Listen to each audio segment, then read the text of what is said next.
Set रिचच्या जलसंधारण प्रकल्पातून आपण तलावाचे लिकेज काढतो.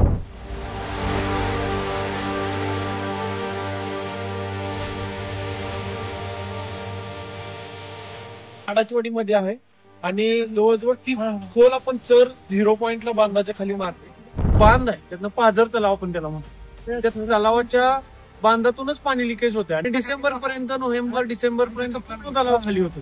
त्याचे कारण की मेन बांधातूनच पाणी लिकेज होऊन जातं. पण ती खोल आपण चर 0 पॉइंटला बांधाच्या खाली मारतो आणि त्याला 500 मायक्रॉनचा पेपर वापरतोय. म्हणजे एक शीट आता तुम्ही बघू शकता, पूर्ण ती शीट त्याच्या बांधाचं चर मारून आपण टाकून चांगल्या क्वालिटीची माती त्या चरीमध्ये घालून त्याचं व्यवस्थित चॅनिंग करून घेतो, व्यवस्थित कॉम्पॅक्टिंग करून घेतो. असं आपण काम पूर्ण एक जीव कागद आहे, याला पेपर वेल्डिंग आपण करतो. लिकेज कामासाठी 500 मायक्रॉनचा परकोचा पेपर आपण वापरतो आणि खूप चांगल्या पद्धतीने लिकेज, कुठंच टच नाहीये, कुठंच त्याला जागा नाहीये, पाणी पलीकडे जायला. त्यामुळे पाणी पूर्ण होल्ड होतं आणि पर्क्युलेशन ऑटोमॅटिकच तलावातून ज्या विहिरींना वगैरे जायचं ते होतं, पण लिकेज यामुळे थांबतं. धन्यवाद.